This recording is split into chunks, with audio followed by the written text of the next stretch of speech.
Hello everyone, this is Rashmi Prabha and welcome to our channel Combine CS the Extra Step. So this is part 26 and in this video we are going to discuss about call by reference. Again this is very important for all the competitive examinations because whatever output के जो भी questions आपके आते हैं जिसमें आपको output find out करने होंगे उसके लिए आपको कॉन्सेप्ट्स को समझना बहुत ही इंपॉर्टेंट है. So in this video we are going to see a example for call by reference. Okay, in previous video already we have covered call by value, तो आप उस वीडियो को जरूर देखना. But before starting call by address I just want to give you the overview of pointers. Overview of pointers means आपको ये समझना है. Let us suppose this is a equals to 15. तो अभी तक हमने कैसे सीखा इसका मेमोरी रिप्रेजेंटेशन. कहीं ना कहीं आपके सिस्टम में एक a नाम का वेरिएबल होगा जिसको एक ब्लॉक असाइन होगा, डेट इज स्टोरेज स्पेस, और उसके अंदर जाके आपका 15 स्टोर होगा. बट द थिंग इज मैंने यहाँ पे बोला a इक्वल्स टू 15 जो आपका कंपाइलर है. How compiler is going to understand कि किस तरीके से वो कहाँ पे जाके स्टोर हो रहा है, because it can be stored anywhere जिसको आप नहीं मालूम कर सकते हो. But now if you want to know कि किस पर्टिकुलर लोकेशन पे जाकर आपका स्टोर हुआ है, ये वेरिएबल डिक्लेयर हुआ और कहाँ पे जाके इसकी वैल्यू स्टोर हुई है, इस वैल्यूज को फाइंड आउट करने के लिए you need pointer variables. So basically we have two operators in pointer, that is asterisk and ampersand. Asterisk को हम बोलते हैं value at. It means कि whatever is the variable, उस variable में क्या value store है, अगर आपको वो जानना है उसके लिए आपको value at है. And this is address of operator if you want to know the address of any variable. Correct. अब उसके बाद यहाँ तक हमने अभी तक जितने भी स्टेटमेंट सी की जो भी प्लेलिस्ट देखी है उसमें हमने ये देखा है कि if we have declare any identifier, इस आइडेंटिफायर की वैल्यू को अगर आपको प्रिंट करना है then you will provide a format specifier. Because it is integer तो हमने यहाँ पे परसेंटेज लिखा and then variable name. Correct. तो ये आपका यहाँ पे 15 प्रिंट हो जाएगा. Now what is %u. मैंने लास्ट टाइम पे भी बताया था कि मैंने कई सारे फॉर्मेट स्पेसिफायर्स होते हैं. बेसिकली मैंने आपको पीडीएफ प्रोवाइड किया है इस चैनल पे जिन्होंने भी मुझे ईमेल आईडी प्रोवाइड किया है, या अगर आप गूगल भी कर सकते हो. There are so many format specifier. हर एक का स्पेसिफिक रिक्वायरमेंट अलग अलग होता है, उसके अकॉर्डिंग आपको यहाँ पे यूज़ करना होगा.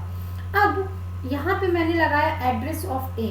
एड्रेस ऑफ ए मीन्स कि आपको ऐसा एज्यूम करना है, लेट अस सपोज कि ये जाकर मेमोरी लोकेशन 101 पे स्टोर हुआ. When you are going to print address of A, तो address of A is a pointer variable and %u format specify होता है किसी भी वेरिएबल के एड्रेस को प्रिंट करने के लिए. अगर आप इस लाइन को एग्जीक्यूट करेंगे देन यू विल गेट 1101. अब यहाँ पे दूसरा मैं इंपॉर्टेंट पॉइंट ये आपको बताना चाहूँगी. इट्स नॉट फिक्स्ड कि every time you are going to store variable a on this location. हो सकता है इस प्रोग्राम को अगर आपने एक बार कंपाइल किया तो आपको ये लोकेशन प्रिंट हो. ओके. उसके बाद आपने यहाँ पे लेटर सपोज मैंने एक वी वेरिएबल लिया और इसमें मैंने समथिंग कुछ और वैल्यू प्रिंट किया 25 लेटर सपोज. देन अगर मैं फिर से हो सकता है ए को कंपाइल करूँ तो इट माइट भी कि यहाँ पे इसका एड्रेस 2 हो जाए, 3 हो जाए. तो जो भी एड्रेस है वो चेंज होगा. इसके लिए कोई भी स्पेसिफिक ऐसा रूल्स नहीं है कि आपने जहाँ पे डिक्लेयर किया वो वहाँ पे ही स्टोर है. But this is the way कि आप उस एड्रेस को फाइंड आउट कर सकते हो. तो इस तरीके से आपको उसका लोकेशन पता चलेगा कि वो वेरिएबल पर्टिकुलर कहाँ पे जाकर स्टोर हुआ है. This is the main use of pointer variable. इसमें कई तरीके के आपके ट्विस्टेड क्वेश्चंस पूछे जाते हैं. हर कॉम्पिटिटिव एग्जामिनेशंस में आपको वो सर्टेन लाइंस ऑफ कोड दे देंगे और आपको ये पूछेंगे कि व्हाट इज द आउटपुट. तो हम इस टाइप के क्वेश्चंस नेक्स्ट वीडियो में कवर करेंगे. तो आप ज़रूर चैनल को सब्सक्राइब करें because we are going to cover all the important concepts of basics of C programming. तो यहाँ पे हमने पॉइंटर समझा. अब हम पीछे आते हैं. पास बाय वैल्यू में हमने क्या समझा था. In this method values of actual parameters are copied to a function formal parameters. तो यहाँ पे हमने क्या देखा, कॉपी हो रहा है. इट मीन्स कि अगर हमने यहाँ पे एक मेन फंक्शन बनाया, उस मेन फंक्शन में जो भी हमने लेटर सपोज हमने एक इंटीजर x लिया, इस x में हमने वैल्यू असाइन की x equals to 5 and later suppose हमने एक यहाँ पे मेथड बनाया डिस्प्ले. एट डिस्प्ले में मैंने x को पास किया. ओके. तो what is x here. It is actual parameter जो आप मेन फंक्शन में लिखते हो. This is known as actual argument. Okay. उसके बाद जहाँ पे भी आप इस फंक्शन को डिफाइन करेंगे, अब जैसे मैंने यहाँ पे डिस्प्ले फंक्शन लिखा, करेक्ट, एंड यहाँ पे मैंने something I have written printf suppose मैंने लिख दिया हाय, एक नॉर्मल मैसेज प्रिंट किया।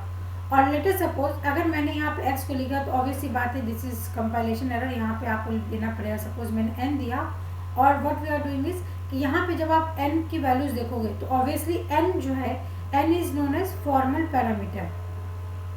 तो आई होप कि यहाँ पे जो ये दो इम्पॉर्टेंट स्टेटमेंट है, मैं हमेशा बोलती हूँ कि आपके इंटरव्यू के लिए ये छोटे छोटे जो पॉइंटर्स होते हैं आपको ज़रूर मालूम होना चाहिए कि किस तरीके से होंगे। तो यहाँ पे क्या हो रहा है, जो भी x की वैल्यू है वो वैल्यू डायरेक्टली किस में जाके कॉपी हो रही है, n में जाके कॉपी हो रही है और कुछ भी नहीं हो रहा है। अगर आप n को भी प्रिंट करेंगे तो आपको 5 मिलेगा, अगर आप x को भी प्रिंट करोगे देन ऑल्सो आपको 5 मिलेगा। अब अगर हम कुछ ऐसा बनाएं कि ये एक नंबर क्या है, पॉइंटर वेरिएबल है, ठीक है, और यहाँ पे हमने एक x वेरिएबल बनाया, इसकी वैल्यू है सपोज 5 और इसका लोकेशन है 101। ये एक पॉइंटर वेरिएबल है, इसका एक अपना लोकेशन होगा, लेटर सपोज हमने दे दिया 2001 और इसमें हम क्या कर रहे हैं, इसका एड्रेस को स्टोर कर रहे हैं। तो एड्रेस को स्टोर करने का मतलब ये किसको पॉइंट करेगा, ऑब्वियसली ये इसको पॉइंट करेगा। अब अगर मैंने ये बोला कि जो भी नम में है उसकी वैल्यू को आप क्या करो, एक स्टार पी है उसमें स्टोर कर दो, ठीक है। तो अगर आप इसको प्रिंट कराओगे तो इसमें क्या वैल्यू है 1001, ये वैल्यू इसमें स्टोर हो गई। अगर मैंने बोला कि इस नम का जो वैल्यू है तो ये कैसे एग्जीक्यूट होगा, इस ये नम में क्या स्टोर हो रहा है, उसका एड्रेस, उस एड्रेस पे क्या वैल्यू स्टोर है, तो ये किसको पॉइंट कर रहा है, इसको, तो इस पे क्या वैल्यू स्टोर है, दैट इज 5। अगर आप यहाँ पे आप प्लस करोगे, माइनस करोगे, जो भी ऑपरेशन आप परफॉर्म करोगे तो यहाँ पे क्या होता है कि जो एक्चुअल आपका पैरामीटर है मेन का, उसमें जाके आपके चेंजेस होते हैं। That is the use of formal and actual argument, and वही चीज़ यहाँ पे हमने लिखी है कि कॉल बाय वैल्यू में सिंपली आपकी कॉपी होती है एंड इसमें जो भी है, जो भी एक्चुअल आर्गुमेंट है उसमें पूरा चेंजेस होता है, ठीक है। So this is the definition and this was the introduction of pointer. Obviously pointers को हम नेक्स्ट वीडियोस में भी कवर करेंगे इन डेप्थ में जाकर। अब हम यहाँ पे एक प्रोग्राम देखते हैं, सेम प्रोग्राम हमने कॉल बाय वैल्यू से देखा था, ठीक है। अब आपको मैं यहाँ पे ये भी समझाऊंगी कि जो भी कॉम्पिटिटिव एग्जामिनेशंस है उसमें आप किस तरीके से एरर को आप ट्रेस कर सकते हो। तो this is the first statement, hash into destiny IO, this is pre processor directives, ये अपने को मालूम है। इसके बाद चलो हम यहाँ से नहीं देखेंगे, हम यहाँ से स्टार्ट करेंगे, ठीक है। हम वॉइड मेन में गए, this is a main function. अगर किसी भी प्रोग्राम में अगर आप सी में लिख रहे हो, C programming language, this is the start of the program. In C programming language आपका एक मेन फंक्शन होना कंपलसरी है, ठीक है, बिकॉज एग्जीक्यूशन आपका यहाँ से स्टार्ट होगा। एंड हियर मेन फंक्शन कुछ भी नहीं रिटर्न कर रहा है, हेंस यहाँ पे क्या है आपका identity, that is keyword is y. इसके बाद यहाँ पे हम वेरिएबल को डिक्लेयर कर रहे हैं, साथ में असाइन कर रहे हैं। यहाँ पे हमने एक टेम्परेरी वेरिएबल लिया है। उसके बाद दिस इज इम्पॉर्टेंट, अब यहाँ पे क्या हो रहा है, फंक्शन को हम यहाँ पे कॉल कर रहे हैं, ठीक है। अब आपको यहाँ पे क्या ध्यान देना है, बिकॉज कि आपने यहाँ पे एक नया फंक्शन बनाया, this is known as user defined function, तो इसका आपको डिक्लेरेशन करना इंपॉर्टेंट है। कंपाइलर को कैसे समझेगा कि आप क्या करने जा रहे हो, तो this is a declaration.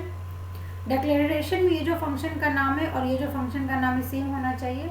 Number of arguments whatever you are passing in the function वो भी सेम होना चाहिए, बिकॉज आपने यहाँ पे लिखा है इंटीजर, इंटीजर इट मीन्स कि ये एक इंटीजर टाइप का वेरिएबल को होल्ड करेगा। But now important is it is not going to hold normal variable, it is going to hold pointer variable। how pointer variable, यहाँ पे देखो आपका नॉर्मल डिक्लेरेशन है, यहाँ पे हमने क्या लिखा है, integer star. This is how, अगर आपने किसी भी आइडेंटिफायर के ठीक पहले स्टार मार्क लिख दिया, this is not a normal variable, it is a pointer variable. तो अब पॉइंटर वेरिएबल क्या होल्ड होगा, always in pointer variable you will assign address, हमेशा इसमें आप असाइन करोगे एड्रेस, इसमें इस तरीके से नॉर्मल वैल्यूज असाइन नहीं होगा।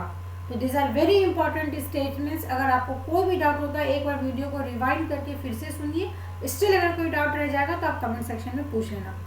बिकॉज कि आपने यहाँ पे स्टार लिखा है, हर एक स्टेटमेंट को बहुत ध्यान से समझिए, इसलिए मैं यहाँ पे कलर भी चेंज कर रही हूँ, बिकॉज कि आपने यहाँ पे ये नोटेशन यूज किया star. This is what, this is pointer notation, ठीक है। तो आपको यहाँ पे क्या यूज करना पड़ेगा, बिकॉज कि आपने स्टार यूज किया, इस स्टार में एड्रेस जाएगा।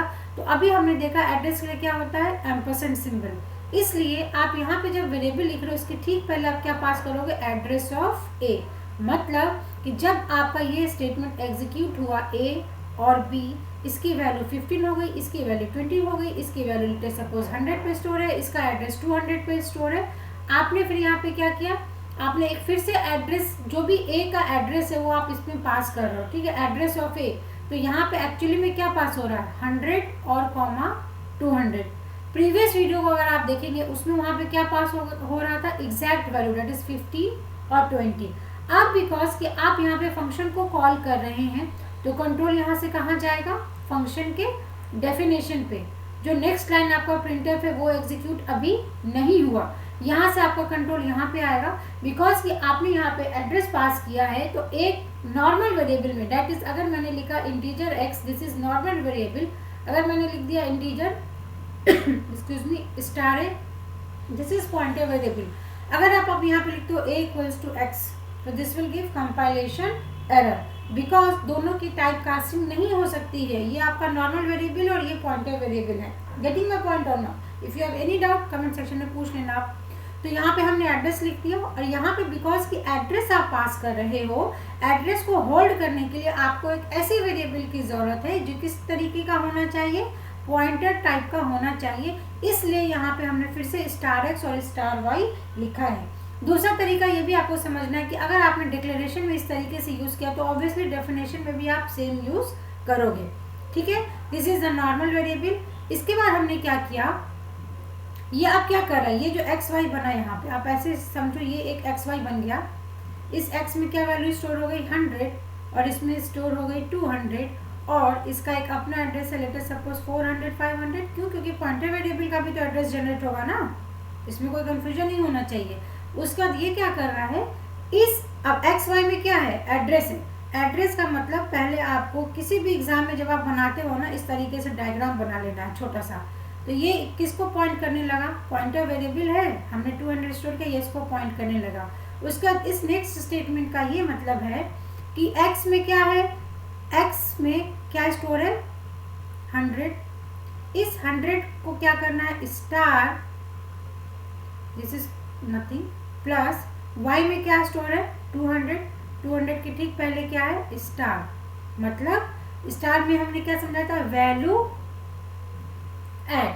तो इस 100 का है भाई, 100 का वैल्यू क्या है, 100 का वैल्यू क्या है, वैल्यू इज 15 प्लस 200 पे कौन सा वैल्यू स्टोर है, दैट इज 20।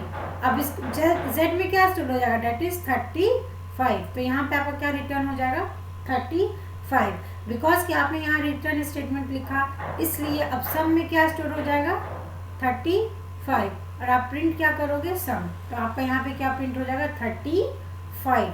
तो यहाँ पे दो इंपॉर्टेंट चीज़ें आपको ध्यान रखना था कि किस तरीके से आप एक नॉर्मल वेरिएबल का डायग्राम बनाओगे, किस तरीके से आप पॉइंटर वेरिएबल का यहाँ पे डायग्राम बनाओगे, और एक एक टर्म का एग्जीक्यूशन आपको समझना है कि किस तरीके से स्टार होना चाहिए। अगर स्टार लिखा तो यहाँ पे एड्रेस होना चाहिए, अगर यहाँ पे एड्रेस लिखा है तो यहाँ पे स्टार होना चाहिए। दिस इज हाउ कि आप पॉइंटर वेरिएबल्स का ध्यान रखोगे और इजीली आप ट्रेस कर सकते हो, किसी भी एरर को फाइंड आउट कर सकते हो, किसी भी प्रोग्राम का आप आउटपुट जनरेट कर सकते हो। तो this was whole explanation of pointer by call by reference. तो अगर इस वीडियो में आपको कोई भी डाउट होता है तो आप इस वीडियो को एक बार ज़रूर देखिएगा। स्टिल अगर कोई भी डाउट रहेगा तो आप कमेंट सेक्शन में ज़रूर पूछ लेना। And don't forget to subscribe our channel combine CS. इसी चीज़ को हमने यहाँ पे लिखा है, तो आप इसको एक बार रीड कर लेना। And don't forget to join our Telegram channel, जहाँ पे हम जो भी नोटिफिकेशंस होता है वो आपको प्रायर इन्फॉर्मेशन देते हैं कि what we are going to do next. अगर आपको ऐसा लगता है कि सी प्लेलिस्ट के अलावा कोई और इम्पॉर्टेंट टॉपिक है आपके नज़र में, तो वो भी आप कमेंट सेक्शन में अपने सजेशंस को लिखें, so that we will compile that whole suggestions, आपका जो भी डाउट्स है, और उसको नेक्स्ट वीडियो में कवर अप करेंगे। So this was small video, small information regarding call by reference. Stay tuned for the next video, जिसमें हम एरेज को डिस्कस करेंगे, स्ट्रिंग को डिस्कस करेंगे, पॉइंटर्स को डिस्कस करेंगे। इसके बाद हम फाइल हैंडलिंग पे जाएंगे। So this are the 4 important topics of C programming language जो हमें कवर करना है। Thank you so much.